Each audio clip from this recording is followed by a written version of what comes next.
갈라디아서 3장 26절과 27절입니다.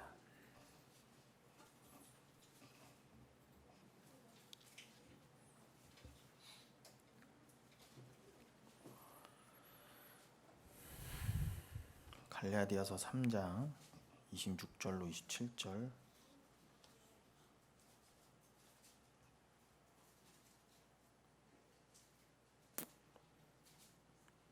신약 306페이지에 있습니다. 함께 읽어보시겠습니다. 너희가 다 믿음으로 말미암아 그리스도 예수 안에서 하나님의 아들이 되었으니 누구든지 그리스도와 합하기 위하여 세례를 받은 자는 그리스도로 옷 입었느니라. 아멘. 참 이 말씀 안에도 여러 가지가 담겨져 있죠. 우리가 다 그리스도인이라 했습니다. 크리스토스. 그리스도인은 이제 그리스도가 우리의 첫 인자가 되셨죠. 누가복음 4장에 보면 3장이죠. 누가복음 3장 말미에 보면 족보가 거슬러 올라가잖아요. 그래서 예수님이 공생애를 시작하신다 해놓고 30살쯤에 공생애를 시작하신다 해놓고 족보가 거슬러 올라가서 위로 거슬러 올라가서 아담, 그 다음에 하나님이 첫 번째로 나옵니다. 그러니까 하나님이 우리 아버지이심을 정확히 말하고 있죠. 그러면서 여러분 거기서 말하는 아담, 여러분 아담은요 우리가 아담의 원래 뜻은 사람입니다. 사람. 그래서 하나님께서 아담 안에서 하와를 이제 갈비뼈를 취해서 하와를 만드셨다 했을 때 그 아담이 원래 남자가 아니라 사람이란 뜻이에요. 아담은 사람이란 뜻입니다. 그러니까 아담이라는 그 사람은 예수 그리스도를 예표하죠. 그러니까 아담 안에 신부가 있었던 거예요. 그러니까 남자와 여자는 비로소 하나가 되어서 비로소 사람이라 할 수 있는 거죠. 그러니까 여러분에게 그냥 결혼하세요 무조건 애 많이 낳으세요 그 뜻이 아니라 결혼을 하고 안 하고 애를 낳고 안 낳고는 아무 상관이 없습니다. 중요한 건 그 예수 그리스도께서 자신 안에 우리를 품으셨구나. 신부라고 하는 우리, 교회라고 하는 우리 성도를 품으신 거예요. 그러니까 우리 성도는, 교회는, 여러분은 그리스도 안에서 나온 존재란 겁니다. 그러니까 그것을 담고 있던 게 아담이었어요.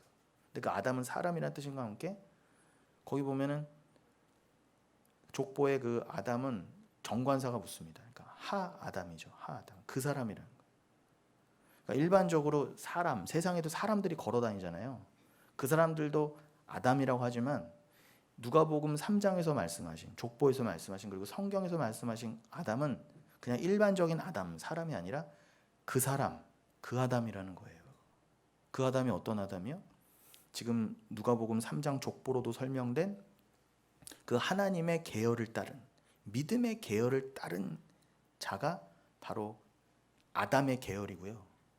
그 첫 번째 아담으로서 말 그대로 그 아담을 만드시고 그 다음에 마지막 아담으로서 예수를 우리에게 보내셨다입니다. 그리고 우리는 어떻게 해요? 그 마지막 아담, 둘째 아담이시자 마지막 아담이신 그 예수 그리스도 안에서 새롭게 피조함을 받아 우리는 그와 연합된, 아까 우리 안수 집사님께서도 기도해 주신 것처럼 우리 안에 속사람은 우리가 아니라 예수라면서요. 그런 것처럼 우리는 완벽히 주와 연합됐습니다. 그 연합됨을 상징하는 게 오늘 본문에서도 말한 세례죠. 침례입니다. 그러니 여러분 그 아담 우리는 하나님의 계열, 그리스도의 계열, 그 아담의 계열에다 들어가 있는 백성이란 뜻이에요. 그게 바로 성경의 족보가 말하고 있는 바입니다. 그럼 그 하나님의 계열, 예수 그리스도의 계열, 그 아담의 계열에 들어가 있는 자들이 하는 역할이 뭘까요? 그리스도의 역할을 한다는 거예요. 그리스도의 역할은 뭐예요? 안수 집사님 기도해 주신 것처럼 그 기도의 내용이요. 우리로서는 아닙니다. 오직 은혜입니다. 우리는 오직 믿음 하나로 구원함을 얻었으며 우리는 구원과 천국 다 우리의 공로는 하나도 없습니다. 온전히 주의 것입니다를 품고 그거를 품은 채로 예수를 품은 그 삶, 그게 그리스도인의 삶 아닙니까? 드러내는 삶, 예수 그리스도만을. 그게 아담의 계열이라는 거예요. 그걸 다른 말로 인자라고 합니다. 인자의 계열. 그러니까 인자의 원래 뜻이 뭐예요? 그 사람의 그 아들이란 뜻이거든요. 그 사람의 그 아들. 다니엘서 7장에 보면은 하나님 앞에 사람의 모양을 한 이가 딱 서 있잖아요. 구름을 타고 와서. 그래서 하나님으로부터 모든 전권을 위임받습니다. 그가 바로 예수 그리스도로 딱 계시된 거죠. 그래서 예수 그리스도가 복음서에서 뭐라고 해요? 내가 인자다. 그 말은 뭐예요? 다니엘도 봤던 그 환상 가운데 그 사람의 아들같이 생긴 이가 바로 나였어 라는 거예요. 그러니까 한마디로 뭐예요? 예수 그리스도는 첫 번째 인자로서 오셨다는 거예요. 우리에게. 그러니까 구약의 아담, 그 아담은 구약의 그 쭉 아브라함까지 이어지는 그들은 결국 진짜 인자이신 진짜 아담이신 예수 그리스도를 예표하기 위해서 그 인생이 지어져서 보내졌던 사람들이고요. 그 계열을 따라 진짜 아담이시자 진짜 인자이신 예수가 오신 거죠. 자, 제가 왜 이 얘기를 하느냐? 그리스도인이라는 뜻을 설명하다가 이 얘기를 드렸습니다. 그러니까 우리는 그리스도인이라면 우리가 정말 그리스도인이라면 우리의 이름은 없어요. 그리스도만을 위해 살고 그리스도를 위해 사는 자들이 그리스도인 아닙니까? 내가 이제는 없고 내 안에 예수로 사는 자가 맞잖아요. 그들이 그리스도인인데 그걸 다른 표현으로 인자의 계열이라는 거예요. 그 인자의 계열은 뭐라고요? 그 아담, 하나님께서 창조하셔서 예수 그리스도까지 이어지게 하신 그 계열에 있는 자, 그 아담, 일반적인 사람 아담 말고 정관사가 맡은 바로 그 아담, 다니엘서 7장에도 보였던 그 사람, 우리는 거기에 들어가 있다는 것이고요. 그러니 예수 그리스도의 역할을 무엇인지 보여주시기 위해서 그리스도 대신 예수가 먼저는 이 땅에 오셔서 육신을 입고 오셔서, 그래서 복음서에서 어떻게 해요? 내가 곧 인자다 그러신 게 뭐예요? 인자의 내가 완성이자 표본이자 시작이라는 거예요. 예수님 당시에 인자는 예수님밖에 없었잖아요. 근데 예수님 죽고 부활하신 다음에 우리가 성령으로 말미암아 다시 새 사람이 되고 나서 그 인자의 계열에 우리도 들어가게 됐잖아요. 그래서 우리로 하여금 그 그리스도를 잇는 그리스도인이라 한 겁니다. 그래서 우리도 인자가 된 거예요. 이 인자에 관한 것은 제가 누누이 설명드리겠습니다. 하벤 하아담, 그 아담의 그 아들이라는 뜻이거든요. 인자는요, 원래 뜻이 그냥 인자 하니까 여기 우리 서인자 권사님도 계시지만 그 인자가 물론 우리 서 권사님은 한자어로 그 성함이 뭐 사람 인자의 아들 자자는 아니시겠지만 성경에서 인자는 사람 인자의 아들 자자니까 그냥 우리가 한문으로 읽으면 사람의 아들? 그게 무슨 뜻일까 사실 몰라요. 근데 그게 원뜻이 호휘오스 호안트로푸스, 그건 헬라어고요. 히브리어로 하벤 하아담, 그 아들의 그 아담의 그 아들. 그러니까 하나님으로 이어진 그 족보에서 딱 정하신 그 아담의 족보 있잖아요. 그 계보, 아브라함으로 이어지고 예수로 이어진 그 그리스도인의 계보, 그 계열에 있는 사람만 그 사람을 해서 하아담이라고 하셨단 말입니다. 그러니까 여러분들은 세상에 속한 자가 아니라 그 인자의 계열에 들어가 있는 분들이에요. 그러니까 그 아담의 그 아들이니까 그 사람의 그 아들이니까 그게 한자어로 인자가 되는 거예요. 근데 제가 설명이 잘 안 되는 것 같아요. 인정합니다. 이게 어려워. 근데 내가 이 얘기를 몇 번 했지? 근데 보시면 그리스도 예수 안에서 하나님의 아들이 되었으니, 보세요. 이 말이 곧 그 말이거든요. 이걸 우리가 그냥 맹숭맹숭 읽으면 그런가 보다 하는데, 그냥 예수가 아닌 그 인자의 계열을 따라 오신 그리스도 예수 안에서 우리가 다 그 인자의 계열을 따라 그 족보에 들어간 아들이 되었다는 거예요. 그래서 누가복음 3장의 족보도 우리가 이 족보를 왜 읽어 하고 읽으셨잖아요. 왜 읽어야 돼요? 우리 족보니까 읽어야 되는 거예요. 우리도 그 족보에 들어간 자가 됐거든요. 인자의 계열에 들어갔거든요. 누구든지 그리스도와 합하기 위하여 세례를 받은 자는 그리스도로 옷 입었느니라. 우리는 그 계열에 들어간 자로서 그리스도인으로서 그리스도들인 거죠. 그리스도인으로서 주와 하나가 되었으니 그 하나가 됨을 표시한 게 세례고요. 그리고 그 세례는 다른 표현으로 그리스도로 옷 입은 거예요. 그럼 우리 속사람도 예수 그리스도고 우리는 그리스도로 옷 입었고, 그럼 뭐예요? 우리의 정체성은 뭐예요? 한마디로 그리스도인자라는 겁니다. 그러니 우리가 삭제되고 우리는 하나님 앞에서 낮아지고 비워지는 게 맞습니다. 그래서 오늘 갈라디아서 3장을 읽으셨지만 결국 제가 이렇게 말씀드린 것을 담아서 갈라디아서 2장 20절은 뭐라고 그랬어요? 내가 그리스도와 함께 십자가에 못 박혔나니 그런즉 이제는 내가 사는 것이 아니요 오직 내 안에 그리스도께서 사시는 것이라. 이제 내가 육체 가운데 사는 것은 나를 사랑하사 나를 위하여 자기 자신을 버리신 하나님의 아들을 믿는 믿음 안에서 사는 것이라. 이렇게 말씀은 이어지게 되어 있습니다. 여러분, 이게 그리스도인들만 이해하고 받아들일 수 있는 하나님의 계시입니다. 이게 바로 기독교에서 말하는 유일한 계시예요. 기독교는 계시의 종교입니다. 기독교는 다른 일반 종교들처럼 현상과 눈에 보이는 것, 기적을 가지고 말하지 않습니다. 그것을 내가 봄으로, 내가 그것을 소유함으로 내가 믿겠다는 건 세상 종교예요. 내가 주체가 된 거죠. 기독교는 절대 그렇지 않습니다. 내가 할 수 없으니 그리스도가 오셨고 그리스도가 주체가 되셔서 나를 그리스도인으로 만드시는 거거든요. 하나님만을 사랑하는 자로 만들어 버리시는 거예요. 나는 원한 적도 없고 심지어 그게 뭔지도 모를 때. 그러니 하나님이 예수를 통해서 이게 바로 기독교야라고 계시를 안 주셨으면, 이게 바로 복음이고 믿음이고 은혜야라고 계시를 안 해주셨으면은 우리는 다 그냥 세상 종교와 기독교를 구별하지 못한 채 그냥 세상에 묻혀서 다 그렇게 지옥 갈 뻔했다는 거죠. 제가 초대에 말씀드린 것처럼 사람도 그냥 아담이라고 하지만 하나님께서 눈여겨보시고 정하신 자는 하 아담, 그 아담이에요. 그런 것처럼 기독교는 그 아담들에게만 허락된 계시를 성령을 통해 분명히 깨달아 알게 해주심으로 택한 자만 정확히 알게 해주시는, 그게 바로 기독교에서 말하는 진짜 계시란 거죠. 이 계시는요 오직 하나님의 은혜로만 주어집니다. 오직 단 0.0001% 불순물이 들어갈 수 없어요. 100% 오직 은혜만, 순수하게. 그럼 우리의 행위가 전혀 들어갈 수 없어요.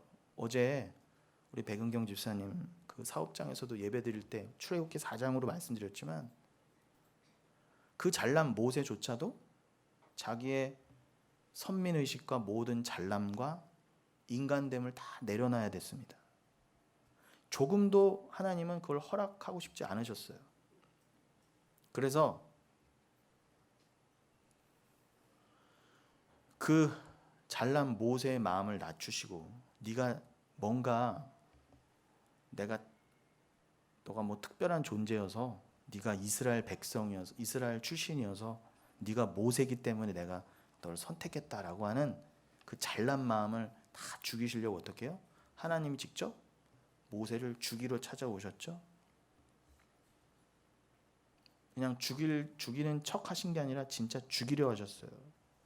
그때 그 아내 십보라가 돌칼을 들어 아들의 포피를 베어 피를 내어서 그 피로 자기 남편을 덮음으로 겨우 살아났어요.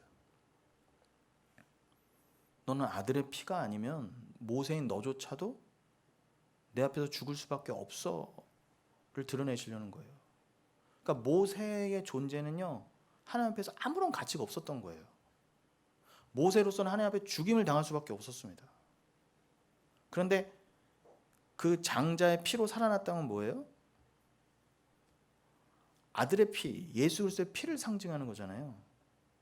더군다나 모세는 지금 말씀을, 계시를 들고 애굽에, 세상을 상징하는 애굽에 들어가야 되는데, 분명히 그 하나님이 모세를 죽이러 찾아오시기 직전에 뭐라고 말씀하시느냐?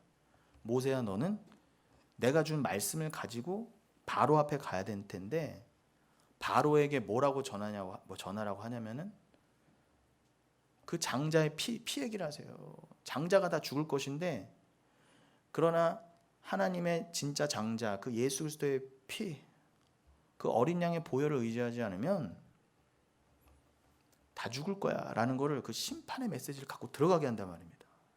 그럼 모세로 하여금 심판의 메시지를 갖고 들어가게 하시면서 모세부터 그 절절한 오직 은혜를 깨달아 알고 들어가게 하시려고 했던 거예요. 그러니까 10번째 재앙으로 완성될 그 10가지 그 재앙을 전하러, 심판을 전하러 들어가면서 미리 모세에게 선 지식으로, 선 학습으로 알려주면서 모세부터 그것을 절절히 깨닫게 하신 거예요. 아, 내가 갖고 들어갈 심판의 메시지가 바로 이거구나, 피복음이구나, 보혈이구나를 알게 하시려고 모세부터 죽이고 들어가신 거예요. 그러니까 여러분, 하나님은 우리와 싸우러 오시는 거예요. 우리는 그 하나님을 이길 수 없습니다. 근데 그 싸우러 오시는 하나님, 우리에게 복된 하나님이에요. 처음에 힘들죠. 왜 싸워요? 내 자아가 시퍼렇게 살아있으니까 하나님과 부딪힐 수밖에 없는 거예요. 너무 힘들죠. 그러니 모세도 아들 피까지 본 거 아닙니까? 그러나 그 하나님과의 싸움에서 누가 감히 살아나요? 복된 거는 여러분, 피로 덮여서, 원래 우리는 하나님 우리를, 죄를 보면요, 죄인을 보면 우린 다 죄인이었잖아요. 의인은 없나니 하나도 없어요.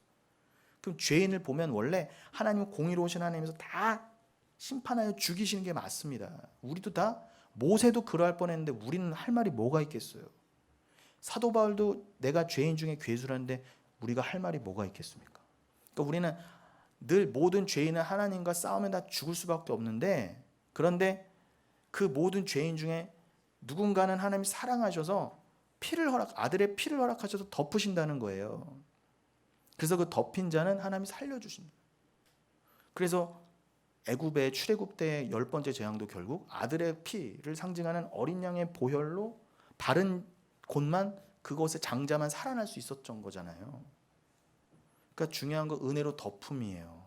그럼 모세의 잘남도 하나도 없었어요. 그럼 우리의 잘남도 하나님 앞에서는 아무런 효용이 없습니다.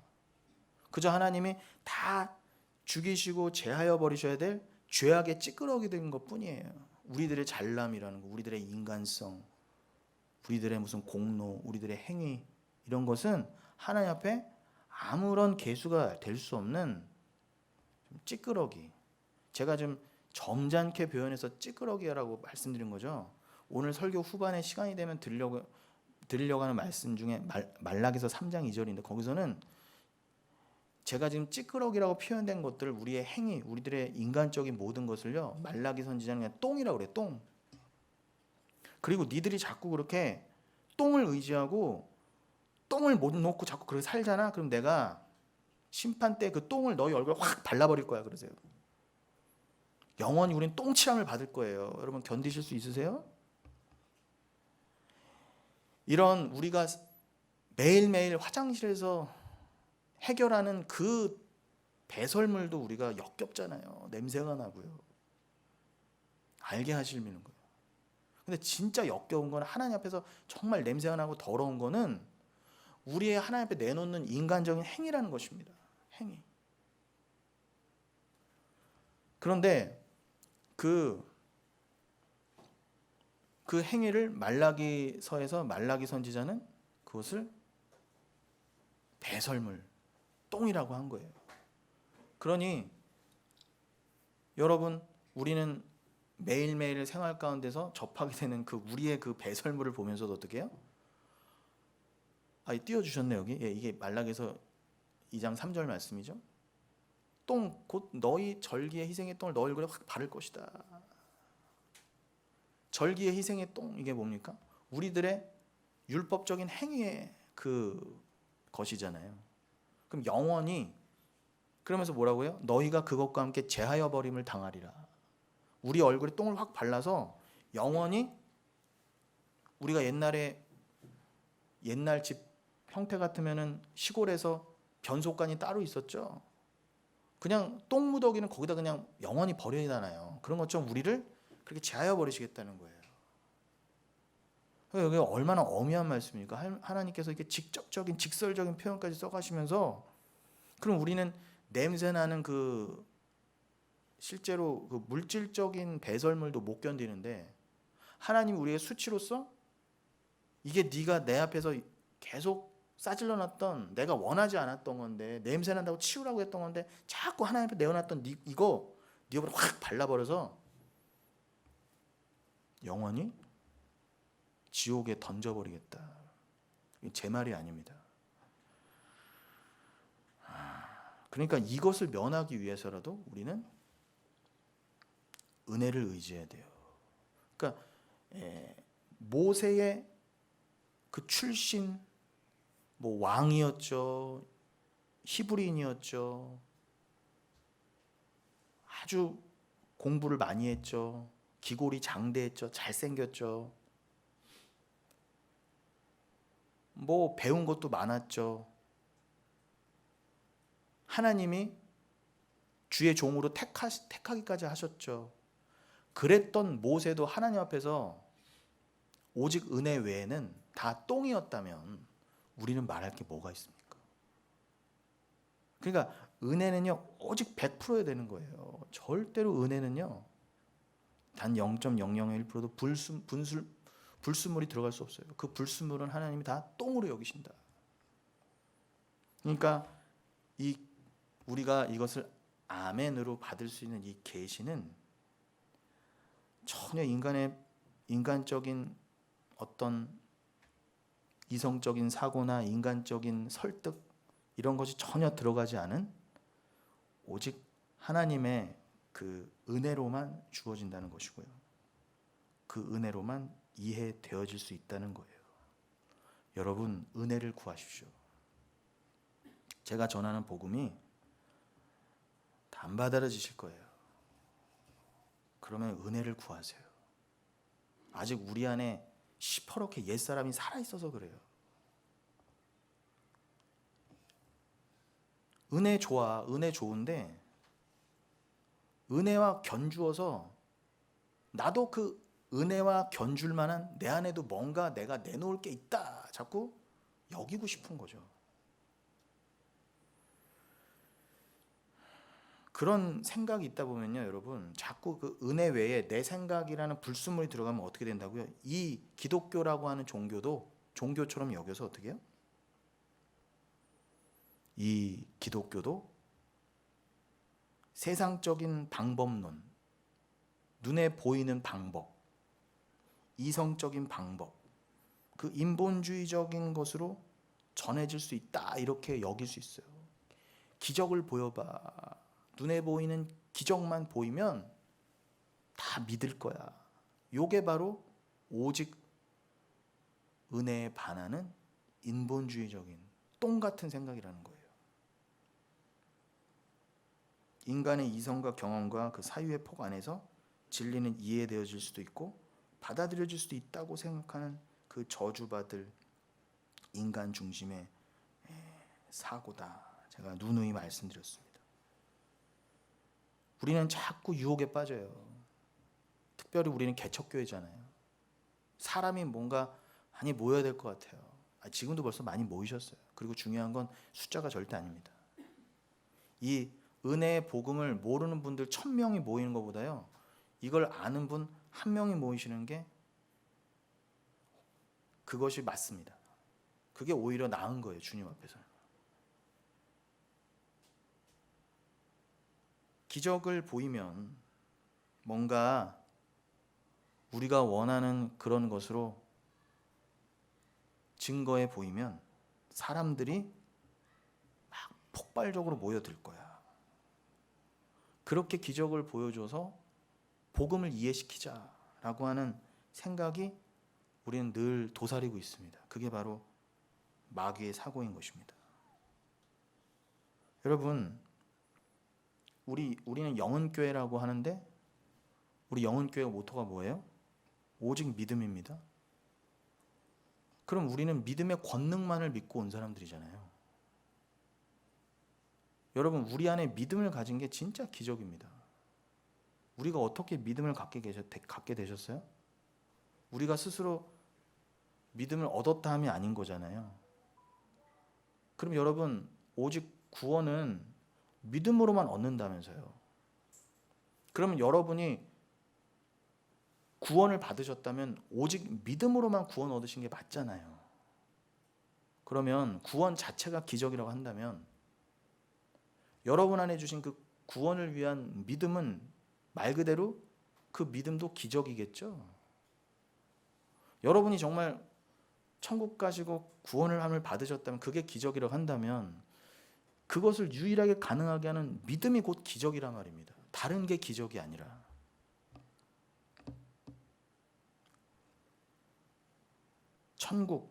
천국이라는 말은, 천국이라는 곳은 말 그대로 그 자체가 기적이죠. 그래서 이 땅에서 어떠한 상황과 환난 가운데서도 믿음을 지킨 자들에게는 정말 말 그대로 모든 것이 허락될 거예요. 말 그대로 부족함이 없는 온전한 곳이죠. 그런데 그 천국이라는 곳은 사랑으로만 말미암았죠. 믿음으로만 말미암았는데 곧 사랑으로 말미암다고 한다면 믿음과 사랑은 같은 겁니다. 무슨 말이냐? 그 천국은 예수 그리스도를 사랑하는 자들만이 모여서 예수 그리스도가 그 사랑으로 영원히 통치하실 곳이니까 그 예수 그리스도를 사랑하는 그 사랑으로만 말미암는 곳이니까 천국이 기적이란다면 사랑이 곧 기적이죠. 그리고 우리는 예수 그리스도를 사랑하기 때문에 믿습니다. 그렇기 때문에 3단 논법으로도 믿음이 곧 기적이에요. 자, 그러면 여러분 이 땅에서는요 다 눈에 보이는 것으로 판단해요. 눈에 보이는 것으로 가치를 삼고 심지어 교회에서도 눈에 보이는 것으로 다 판단하고 있는 요즘 세태입니다. 내가 원하는 대로 이루어지면 믿음이 이긴 거야. 이런 말이 막 횡행하는 곳이잖아요. 제 말이 틀리지 않지 않습니까? 그러면 하나님께서 진짜 믿음을 보이시기 위해서는 어떻게 하시겠어요? 이 땅에서는 오직 예수 그리스도를 그냥 눈에 보이는 것과 상관없이 오히려 내가 원하는 대로 되지 않아도 그 예수만을 꼭 사랑하는 자를 드러내고 싶으실 거 아닙니까? 하나님께서는요. 봐라, 세상은 다 눈에 보이는 것으로만 판단하고 나에게 소유가 좀 있으면 하나님 사랑해요 하는 이 세태에서 때로는 어떠한 자를 하나님이 작정 안에서 때로는 비우시고 낮아지게 하시면서 그런데도 그 인생이 하나님을 포기하지 않아요. 오히려 더 그리스도를 간절히 원해요. 간절한 심령의 칼급함으로 나아간단 말입니다. 그 가난함으로. 그러면은 뭐가 증거되는 거예요? 아, 하나님께서는 보이지 않는 믿음으로만 일하시는 게 맞구나. 어떻게 저 그리스도인, 그 인자의 계열인 저 그리스도인은 어떻게 사람들이 원하는 모습으로 이루어지지도 않고 때로는 아플 때도 있고 때로는 가난할 때가 있다 할지라도 어떻게 그리스도만으로 더 만족하고 그 갈급함, 그 연약함으로 어떻게 하나님만을 더 구할 수가 있느냐? 그럼 뭐예요? 누가 증거되는 게 결국요? 믿음만. 믿음을 주시는 이는 하나님이시니 하나님만 믿음을 주실 수 있으니 하나님만 증거되는 게 맞잖아요. 그게 믿음의 권능이라는 겁니다. 봐라, 나는 심지어는 다 뺏어가고 믿음 하나만 줬는데도 어떻게 그 믿음 하나로 만족하는 자들이 있잖니 분명. 그럼 눈에 보이는 것으로 살아가지 않고 눈에 보이지 않는 믿음으로만 살아가는 자 진짜 있잖아. 소수일지언정. 그런 분이 다 지금 영흥교회에 모여 계신 줄로 믿습니다. 그러면 그는 어떻게 증거되는 거예요? 진짜 사랑을 안 자가 되는 거잖아요. 아니 춘향이도요, 이몽룡을 겉으로 판단하지 않고 이몽룡 자체를 사랑했다면 한다면 춘향이의 사랑은 그렇게 증거된 거잖아요. 그러면 그 춘향이 진짜 사랑을 안 자에게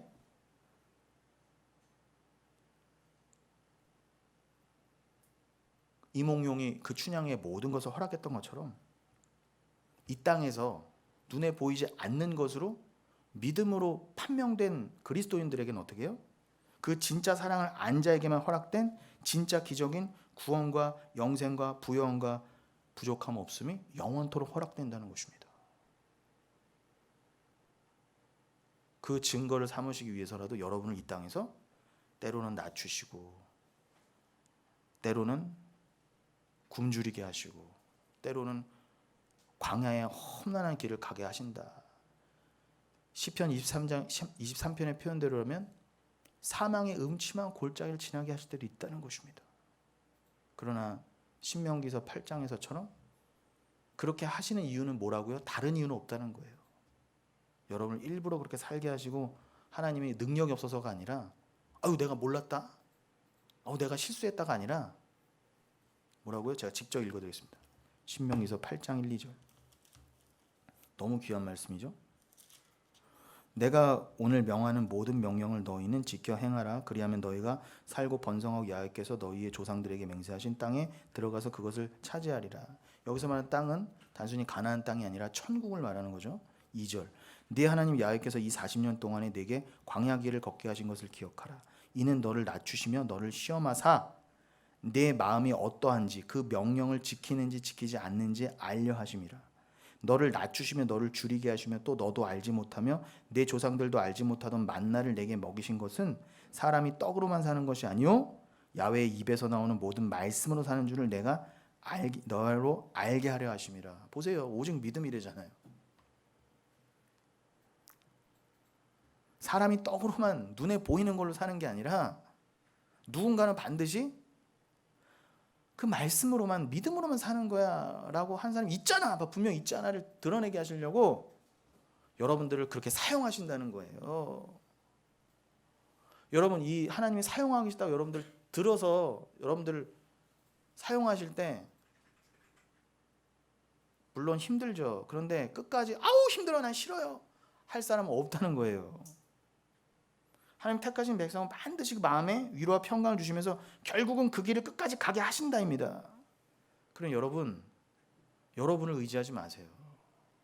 우리가 스스로 우리를 의지하면 절망이에요. 그러나 실수 없이는 그 하나님께서 우리를 택하셨다면 그냥 그 하나님이 택하시면 모든 걸 거십시오.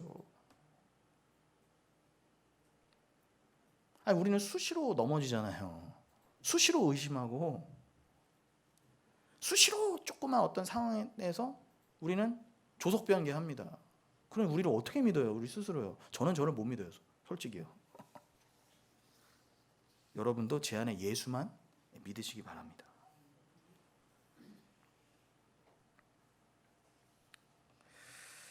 분명히 마태복음 7장에서도요.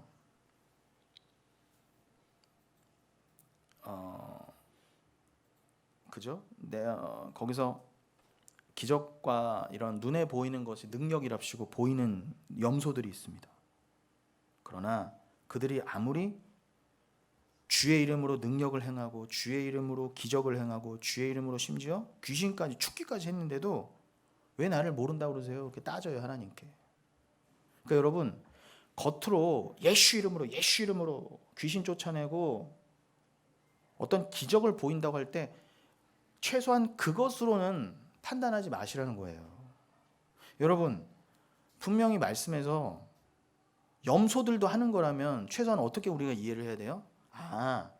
그건 염소들도 할 수 있구나. 최소한 천국은 예수 이름으로 눈에 보이는 것을 행한다고 가는 건 아니구나라는 것 좀 아시라는 거예요. 그걸 기준으로 삼으시라는 겁니다. 제 말은요. 그러면서 우리가 지난주에도 살펴봤던 그 데살로니가 후서 2장에서 12절만 한번 마지막 절만 띄워주시겠습니까? 시간이 없으니까 12절 마지막 절에 진리를 믿지 않고 불의를 좋아하는 모든 자들로 하여금 심판을 받게 하려 하심이라 그랬는데, 심판을 받게 하시려고 결국 어떻게 해요? 우리가 지난주에 설교 제목이 뭐였습니까? 진리의 사랑을 받지 못한 자였잖아요. 진리의 사랑을 받지 아니하니라. 그럼 이게 제가 오늘 설교 서두에서는 어떻게 서로 맞닿는 거예요? 인자의 계열, 그리스도의 계열에 있는 사람들은 진리의 사랑을 받는 것이고, 그러니까 하 아담의 계열에 있는 자들은 진리의 사랑을 받는 것이고, 그냥 아담은 진리의 사랑을 못 받은 자예요. 근데 그냥 아담들, 그냥 사람들, 그냥 생물학적으로 살아있다는, 그러나 영은 다 죽은 그냥 좀비처럼 살아가는 그냥 아담들은 진리의 사랑을 받지 아니하여 어떻게 해요? 12절 그들로 하여금 계속 그들은 진리를 믿지 않고 불의를 좋아하는 자들이거든요. 근데 그러한 자들은 끝까지 그렇게 가서 심판을 받게 하시고자 어떻게 한다는 거예요? 기적을 쫓게 하시고 그냥 눈에 보이는 것으로 가게 한다는 거예요. 한마디로 진리를 믿지 않도록 계속 하나님이 역사하신다는 겁니다. 그러면 진리를 믿는다는 건 뭐예요, 여러분? 그럼 여러분들은 진리를 믿고 인자의 계열에 있는 분들이라고 자부하신다면, 그럼 여러분 진리를 믿는다는 건 뭐예요? 나는 진리를 믿어요. 진리를 믿어요. 그러잖아요. 내가 길이요 진리요 생명이라고 하신 분이 누구죠? 예수 그리스도죠. 그럼 진리를 믿는 게 뭐예요? 예수를 믿는 거예요. 요한복음 16장 9절에서는 죄에 대해서 정의하시면서 나 예수를 믿지 않는 게 죄다 그랬어요. 그 믿는다는 것의 다른 표현은 뭐라고요? 사랑함입니다. 예수를 사랑하지 않는 게 죄고, 예수를 사랑하지 않는 것이 진리를 사랑하지 않는 거예요. 그런데 예수 믿지 않는 자는 멸망을 받아 기적과 이적과 표적과 능력을 계속 따라가다가 지옥에 가게 된다는데, 그게 지난주와 지지난주의 본문이었던 데살로니가후서 2장 9절 이하였잖아요. 그렇게 된다는데, 그러면 예수를 믿는다는 건 뭐냐 말이에요. 진리를 믿는다는 건, 자, 이것을 더 정확히 표현해 드린다면 모든 것이 예수 그리스도의 십자가의 은혜에 의해서 주어지고 진행되며 완료된다는 예수 그리스도의 십자가 복음을 믿는 것을 말합니다. 다시 한번요. 내가 진리를 믿어요. 길이요 진리요 생명이신 예수를 내가 사랑하거든요. 그것에 조금 더 구체적인 표현이 뭐라고요? 모든 것이 예수 그리스도의 십자가의 은혜에 의해서 주어지고 진행되며 완료된다는 예수 그리스도의 십자가 복음을 믿는 걸 말해요. 이게 진리를 믿는 겁니다. 그러면 우린 다 속으로 그거 나 믿는데요? 끝까지 잘 들어보세요. 여러분이 진짜 예수를 주와 그리스도로 믿고 계신지 들어보시라는 겁니다. 그리고 아니라면 회개하시라는 거예요. 십자가 복음은 인간 측에서의 모든 가능성과 업적과 공로, 그리고 눈에 보이는 체험과 경험과 증거를 중시하는 그러한 힘의 원리 속에서의 세상적 기준을 완전히 다 부정해버린 거예요. 그게 십자가 복음이에요. 완전히 부정해버려. 그냥 조금만 부정하는 게 아니라, 아니 몇 프로는 좀 남겨놓지가 아니라 똥을 다 제하여 버려야죠. 온전한 은혜로 만들어야죠. 제가 요즘 계속 치과 치료를 받고 있는데, 저 이빨 잘 닦습니다. 저 정말 잘 관리해요. 근데 이게 보철은 임플란트가 아니면 보철은 시간이 한 10년 지나면 이제 금이 가고 크랙이 가고 좀 벌어지고 그러잖아요. 그럼 보수를 해야 된다고요. 그러니까 제가 얼마 전에 좀 옥수수 말린 거 같은 거 뭐죠? 딱딱한 거 뭐래 아작 심었다가 바짝하더라고요. 느낌이 안 좋아요. 바로 전 치과로 달려갔어요. 치아에 신경을 많이 쓰기 때문에. 왜냐하면 또 제가 이렇게 사람을 많이 대하다 보니까 이렇게 치아를 관리할 수밖에 없어요. 괜한 더 자세한 얘기를 해버렸네. 아무튼 제가 하고 싶은 말은 치과를 갔는데 신경치료를 해야 된대요. 그게 좀 스며들었대요, 균이. 그래서 금이 갔기 때문에 제가 아무리 치약을 바르고 해도, 양치질을 해도 그 안으로 균이 들어갈 수밖에 없는 거예요. 틈이 생겼기 때문에. 그럼 근관치료라고 해서 우리가 흔히 신경치료라고 하죠. 이거 신경을 다 긁어내야 되는 거예요. 심하면 그 안에 염증이 있으면 다 고름 이런 거 다 긁어내고 깨끗한 소독된 100% 안전하고 깨끗한 대체제를 꽉꽉 채워 넣어야 되는 거예요. 그래야 이빨을 살릴 수 있어요. 여러분, 아파요, 싫어요 하고 이거를 신경치료를 하다 말거나 뭐 이렇게 두고 세 곳을 해야 되는데 한쪽만 하고 말고 남겨놓는다, 있을 수 없어요. 그냥 남겨놓고 덮는다? 이빨 다 죽이는 겁니다. 이빨만이 아니라 잇몸이 다 날아가게 해요. 그때 나중에 되면은요. 여러분, 조금의 균도 허락되면 안 돼요. 이빨 치료 하나 그러할진데 모든 게 진리를 말하잖아요. 어찌 십자가 복음에 조그마한 인간의 행위가 어떻게 허락될 수 있냐는 말이에요. 제 말은요. 있을 수 없어요. 하나님 똥이라고 그랬는데 똥을 어떻게 이빨에 남겨놓습니까? 이게 바로 십자가 은혜의 복음입니다. 눈에 보이는 걸 중시하는 것이 바로 지옥에 갈 자들의 세상이며 그 인본주의적 세상의 방법론이기 때문에 십자가 복음은 그걸 부정한다는 거죠. 그래서 여러분, 우리는 선악과를 따먹지 말아라 라고 하는 그 언약에서부터 시작된 것이 어떻게 완성된다 그랬죠? 예수님이 선악과 먹지 말아라 라고 한 그 하나님의 언약을 어떻게 결론지어서 완성시켜 주시죠? 주 너의 하나님을 사랑하고 내 이웃을 내 몸과 같이 사랑하라. 그러니까 선악과 먹지 말아라가 곧 하나님을 사랑하고 이웃을 사랑하라는 같은 말이라는 거예요. 이건 한번 설명드렸죠?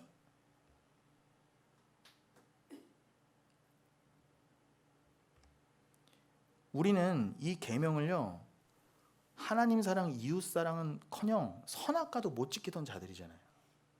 그럼 언약의 시작부터 우리는 망가진 자들이에요.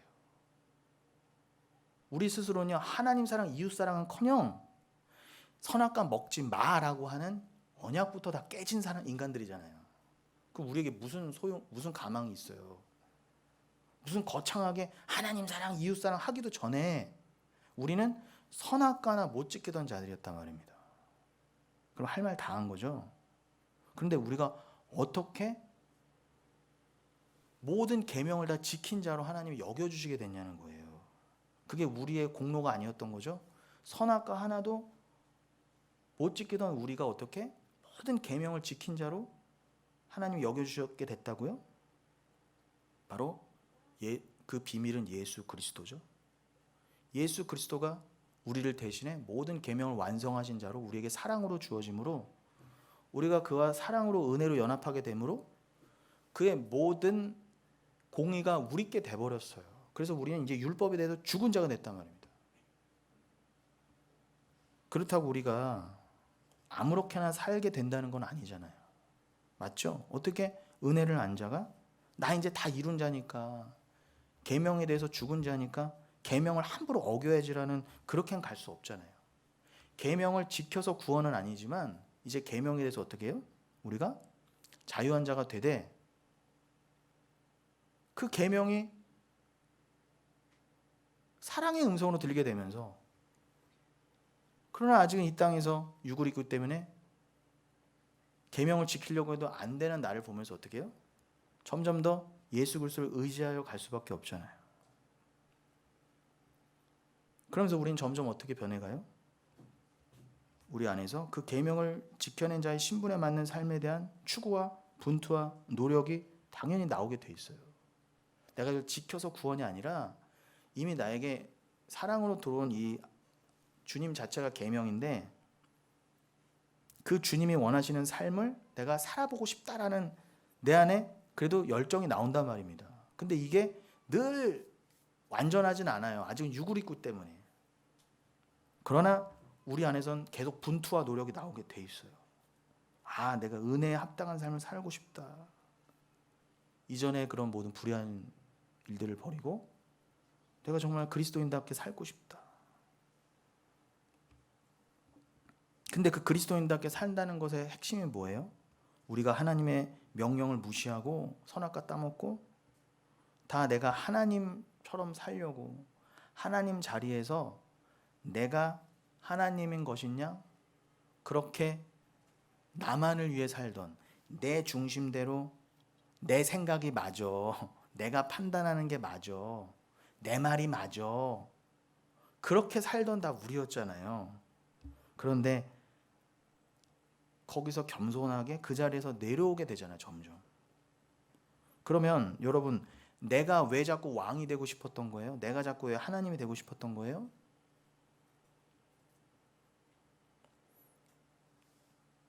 내가 왕이 되어서 남을 좀 눌러보고 싶었거든요. 남에게 좀 의스되고 싶었거든요.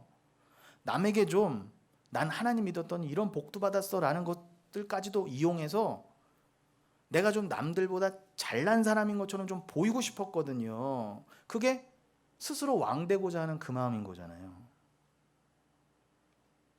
그러니 질투가 있었고 마음에 힘듦이 있었고 시기가 있었고 자유함이 없었어요. 그런데 아, 내가 하나님이 아니구나. 내가 그 자리에 있으면 안 되는구나 하고 내려온 자라고 깨닫고 나니까 어떻게 해요? 이제 남을 질투하는 길에서 점점 멀어지고 남을 시기하는 일에서 점점 멀어지고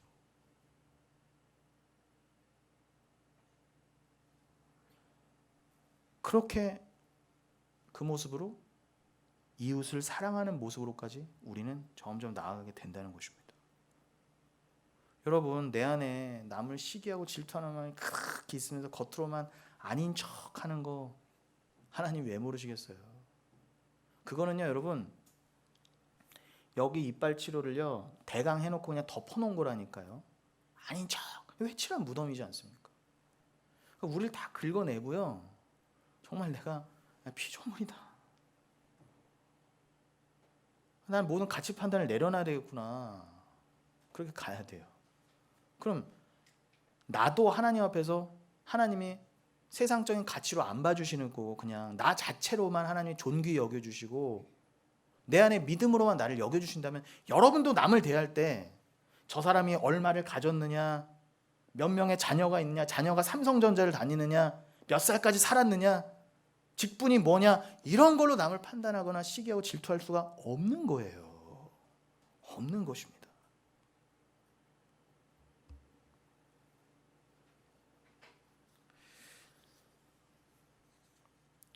그래서 주님은 당신의 제자들에게 눈에 보이는 기적과 이사가 보이는 것에는 절대 가지 말라 그러셨어요. 마가복음 13장 한번 띄워주시겠습니까? 마가복음 13장에 보시면 21절, 그때 어떤 사람이 너희에게 말하되 보라 그리스도가 여기 있다, 보라 저기 있다 하여도 믿지 말라 그럽니다. 이게 말세지만에 더 있을 일이라는 거죠. 마가복음 13장 원래 종말에 관한 말씀이니까. 근데 여기 보시면 믿지 말아라 그래요. 그리스도가, 가짜 그리스도가 여기 있다 저기 있다 해도 믿지 말아라. 자, 여기서 믿다가 피스티오로 되어 있거든요, 원어에. 그러니까 믿음이란 단어가 진짜 나와요. 피스티오. 그러니 가짜 그리스도를 진짜 믿는 자들이 있다는 거예요. 이게 진짜 믿음이라고 착각하는 거죠. 가짜 그리스도를 따라가면서 아, 이게 진짜 믿음이지? 눈에 보이는 대로 판단하고 따라가면서 이게 진짜 믿음이라고 착각하는 사람이 대부분이라는 겁니다. 그래서 예수 믿는 믿음, 우리가 예수를 믿습니다 할 때 쓰는 피스티오라는 단어를 여기도 딱 박아놓은 거예요, 예수님께서.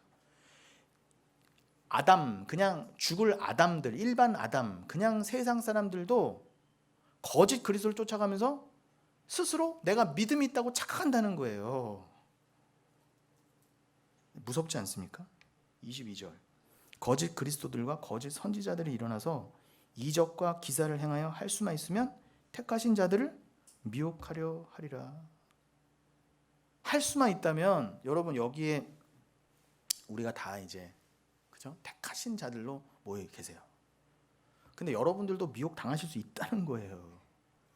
그러나 여러분이 정말 하나님께 끝까지 택하신 백성이라면 미혹하게 하시나 지키신다는 거죠. 그런데 이 마지막 때가 갈수록 거짓 선지자들과 거짓 그리스도, 그것도 하나님 허락하시면 이들이 얼마나 횡행하는지, 내가 진짜 믿음을 갖고 있다고 잘 가던 자들도 휘청휘청, 저도부터도 눈에 보이는 것으로 미혹하는 자들에게 휘청휘청할 수 있다는 거예요. 저도 수시로 떨어져요, 질문에. 이렇게 가는 게 맞는 것인가? 저는 이전에 또 대형 교회에 있다 왔잖아요. 그들이 다 가짜라는 얘기는 아니지만 눈에 보이는 게 그렇게 우리가 흔히 세상도 인정하는 그 방법대로 가는 게 그냥 크고 화려한 것이 맞는 거 아닌가? 나 혼자만 이거 생고생하는 거 아닌가? 라는 미혹이 들 때가 있어요. 여러분, 제가 태어날 때부터 세상 것 싫어, 다 분토같이 여기고 이런 위인이 아닙니다. 늘 말씀드리잖아요. 전 누구보다도 교만한 사람, 그거에 그냥 착 덜러붙었으면은 누구보다도 한몫 해먹었을 사람이란 말입니다. 근데도 제가 이렇게 말씀을 드리는 거라면 제 말에 조금이라도 귀를 기울여 보시라는 거죠. 할 수만 있으면 택하신 자들도 미혹되리라. 그러니 23절, 너희는 삼가라, 가지 말아라. 내가 모든 일을 너에게 미리 말하였노라. 이미 말씀하신 거예요. 내가 너희에게 미리 다 말했는데 그래도 너희는 갈까? 그래도 하면서 돌아볼 거야. 그래도 너희는 죽는 날까지 수시로 미혹 당할 거야. 죽는 날까지 우리는 그렇게 부자로 삽니다. 이 부자의 뜻은 더 이상 말 안 하겠습니다. 오늘 왜냐하면 그 전에 계속 설교가 부자와 거짓 나사로에 관한 설교이기 때문에 제가 지금 부자라는 표현을 쓴 거예요. 죽는 날까지 자기 부인이 안 된 그 부자로 사는 거예요. 너희들은 그렇게, 그러니까 우리는 죽는 순간까지 어떻게 해요? 소돔과 고모라에서 뒤를 돌아보던 롯의 아내를 욕할 게 없습니다. 우리도 마찬가지예요. 수시로 매일 하루라도 12번씩 뒤를 돌아보고 싶어요. 미혹돼요. 그런데 어떻게 죽는 날까지 그렇게 부자로 드러나고 롯의 아내처럼 드러났던 내가 결국은 마지막 순간까지도 하나님 우리를 그냥 너는 나를 사랑하는 자야, 너에게는 믿음이 있는 자야 라고 덮어주셔서 하나님이 척하고 그냥 우리를 여겨주시냐는 거예요. 그게 은혜라는 거예요. 그게 사랑을 받은 자, 은혜를 받은 자와 그렇지 못한 자의 차이라는 거예요. 유일한 차이. 모세도 다른 자들과 차이될 게 아무것도 없잖아요. 그저 그 잘난 모세조차도 피로 덮였느냐 안 덮였느냐 판가름 났던 것처럼 여러분들도 세상보다 더 거룩해서 더 내가 잘 믿어서가 아니라 독인 객인이라는 거예요. 우린 다요. 그러나 결정적인 차이는 뭐라고요? 여러분이 피로 덮였느냐 안 덮였느냐의 문제라는 겁니다. 그럼 오직 뭐예요? 은혜라는 거예요. 여러분, 좀 말씀을 마무리해 보겠습니다. 결국 너희가 진리를 믿느냐, 예수를 믿느냐, 사랑하느냐라고 물으시는 건 결국 뭐예요? 너희가 십자가를 정말 아느냐 물으시는 거예요. 너희는 오직 십자가로만 살아난 자임을 믿느냐? 그걸 믿기만 하면 된다는 것이고 그 믿음도 주님이 주신 거예요. 당연하죠. 구원은 오직 주님 거라면, 그 구원은 오직 믿음으로 인한 거라면 그 믿음은 하나님이 안 주시면 안 되는 게 맞아요. 우리가 스스로 내가 만들어야지. 우린 다 그렇게 속았잖아요. 거짓 선지자들에서 믿습니다. 계속 자기 세뇌를 시키면서 뭔가 하나 겨자씨만한 걸 쫙 만들어내서 내가 이것을 물 주고 키워서 내가 확장시켜서 밤새 기도라도 해서 금식 기도라도 해서 막 키워서 하나님 이게 내 믿음이에요 라고 탁 내드려 보는 줄 알았잖아요. 아니라니까 여러분. 믿음은 내 게 아니에요. 겨자씨만한 것도 내게 없습니다. 내게 있으면 큰일 나요. 그건 믿음이 아닙니다. 그런데 세상 그냥 하 아담이 아니라 그냥 아담들은요, 세상 악인들은요, 그걸 인정하고 싶지 않은 거예요. 내가 자아가 부정되지, 나라는 자아가 부정되지 않은 그 자아 부자들 있잖아요. 왜 그렇게 내가 자아가 아직 부정되지 않은 난 그런 부자거든요. 자아가 부인된 가난한 자가 아니라, 심령이 가난한 자가 아니라, 나는 계속 내가 왜 자아를 부인해야 돼? 나를 여전히 우상 삼고 내가 원하는 삶이 있고, 내가 예수도 당신도 날 위해서, 이 잘난 나를 위해서 내가 원하는 대로 소원도 좀 들어주고 내 기도도 좀 들어줘야지. 당연히 내 중심이잖아요. 여러분, 이거 내려놓는 게요 정말 어렵습니다. 교묘하게 다시 뺏어와요, 그 주권을요. 하나님 뭐 사랑합니다, 은혜 주셔서 감사합니다, 영광 받아 했다가도 어느새 도둑질을 한다 다시요. 옛날에 그 야곱의 와이프 누굽니까? 라헬이 도망가는 그 순간까지 아버지 드라빔 훔쳐갔잖아요. 세상 딸 못 믿는다.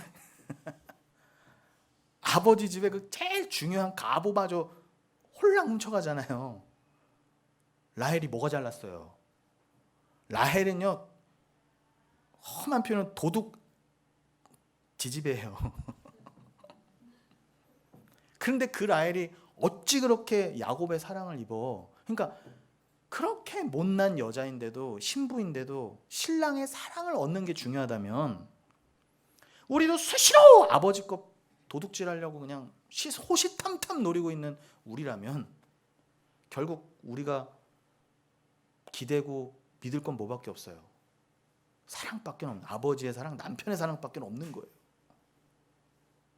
그러니 나를 여전히 우상으로 나를 섬기고 있는데, 왜 내가 은혜만을 받아야 되는, 은혜만을 구해야 되는 자로 왜 내 걸 다 내려놓고, 왜 내게 똥이야 하나님 앞에 이러면서 내가 왜 받아야 되는 약자의 자리로 내려가야 되지? 이걸 못 받아들이는 거예요. 그래서 자기 스스로 하나님의 은혜로, 하나님께서 자기 스스로 여기는 자에게 은혜로만 구원은 주어진다라고 했을 때 이게 저 거부가 되는 거예요. 아닙니다, 아닙니다, 괜찮아요. 내 이성과 사고와 사유의 폭은 그 정도로 나약한 게 아니기 때문에 나는 하나님만을 절대적으로 의존해야 되는, 난 그런 나약한 자가 아니에요. 나한테 일단 보여줘봐.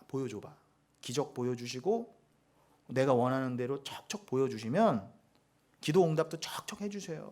그러면 내가 그 체험을 가지고 하나님도 증거해드리고, 누이 좋고 매부 좋고, 하나님 영광 나도 좋고. 믿음은 그런 거 아닙니다, 여러분. 저는요 이걸 포기하지 않을 거예요. 제가 이걸 포기하는 순간 영흥교회는 가치관과 모든 정체성이 사라지는 거예요. 십자가에 의해 예수 그리스도의 오직 은혜로만 그냥 거저주는 게 믿음입니다. 하나님의 진노로 죽어야만 했던 자들이 하나님의 도우심으로 천국의 그 나사로가 되는 거예요. 하나님의 도우심이라고 했죠. 나사로란 뜻은 하나님의 전적인 도우심만으로 천국 가는 우리들을 설명해 주시려고 그 거지 나사로를 들어 설명하셨던 거잖아요. 우리는 끝까지 나는 나사로 아니에요, 난 팔팔이 살아있는 부자로 살아왔는데, 어떻게 하나님이 척하고 거지 나사로를 우리를 여겨주셔서 천국에 면목 없이 그냥 하나님 감사합니다, 천부에 의지없어서라고 들어가는 거지 나사로로 만들어 주시는지, 여러분 그 은혜를 꼭 기억하시고.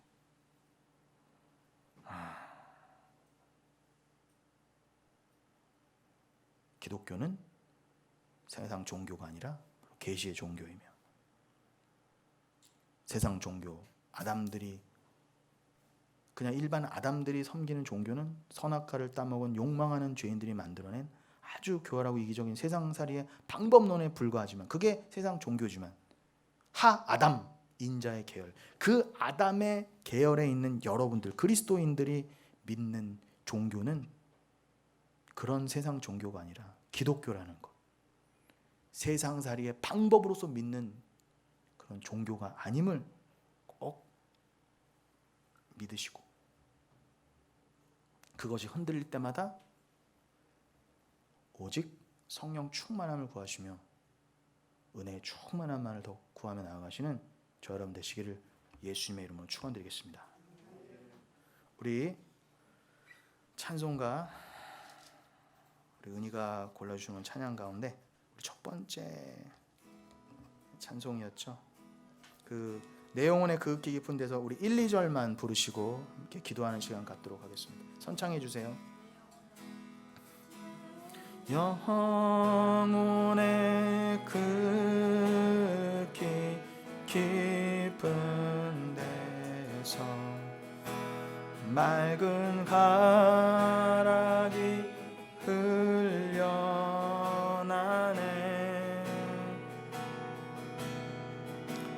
하늘 곡조가 언제나 흘러나와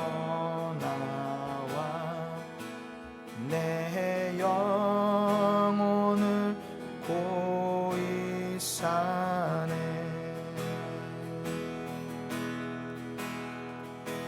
평화로라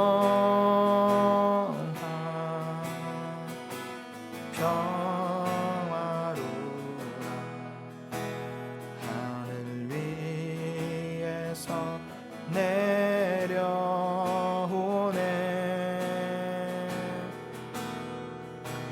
그 사랑의 물결이 영원토록 내 영혼을 덮으소서. 내 맘속에 솟아난, 내 맘속에 솟아난 이 평화는 깊이 묻힌 보배로다.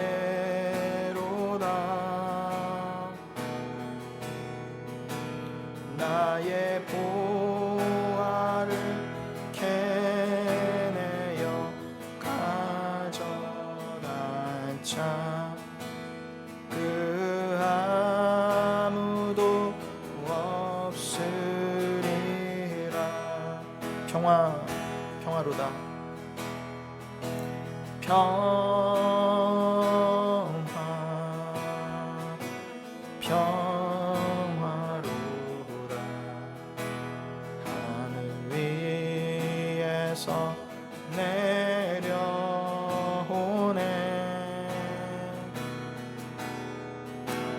그 사랑의 물결이 영원토록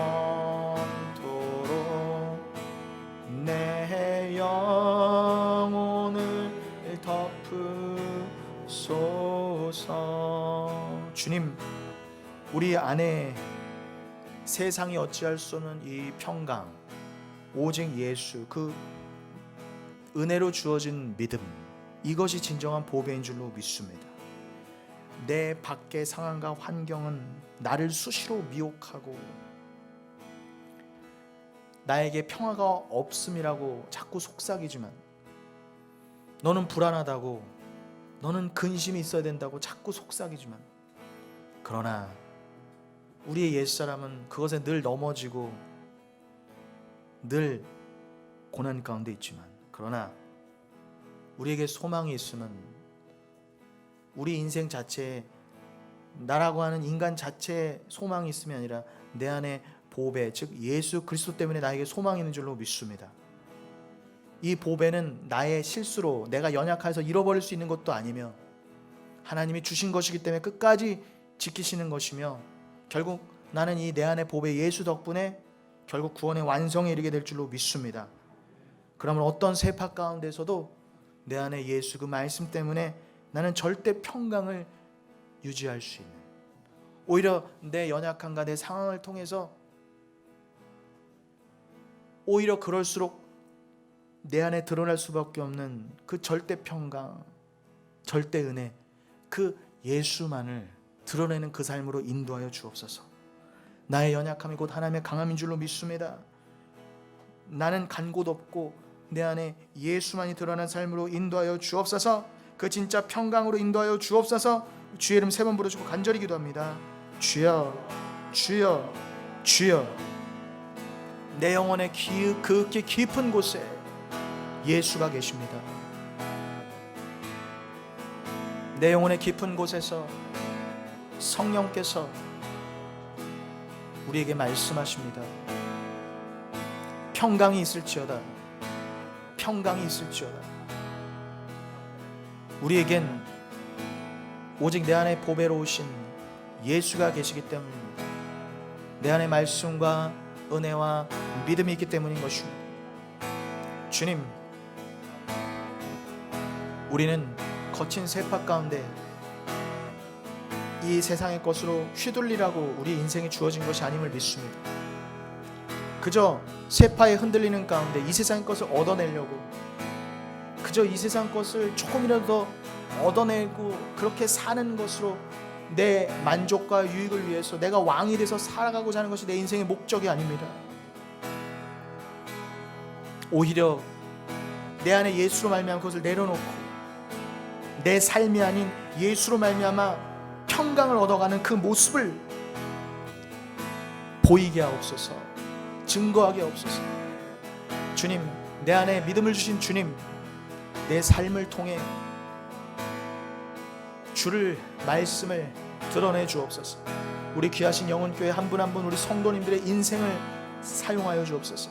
그렇게 사용하여 주옵소서. 우리 귀하신 성도님들 한 분 한 분 오직 말씀으로 위로하여 주옵소서. 오직 말씀으로 예수의 피로 위로하여 주옵소서. 주의 보혈이면 충분합니다. 주의 보혈이면 충분합니다. 주님, 어린 양의 보혈의 은혜와 능력으로 충만, 우리 모든 성도님들, 우리 장로님이야 모든 재직분들, 우리 모든 성도님들, 주의 보혈, 주의 보혈, 주의 보혈. 보혈이면 충분합니다. 어린 양 한 분이면 충분합니다.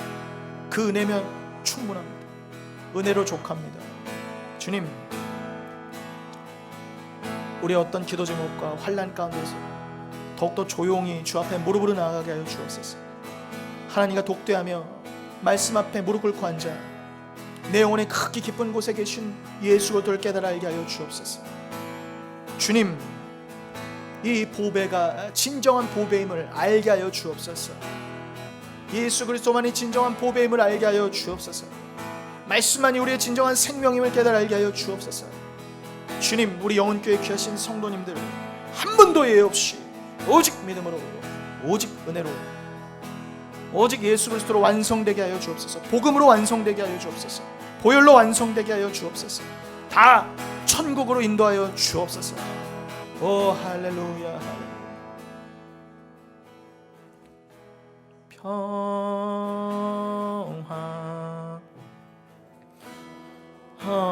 평화로다. 하늘 위에서 내려오네.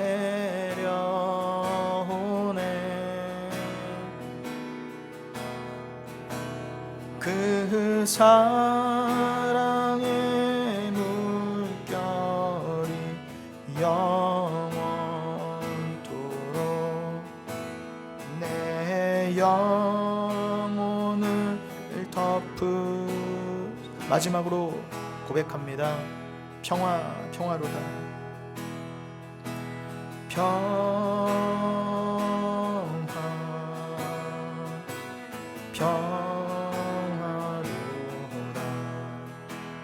하늘 위에서 내려오네.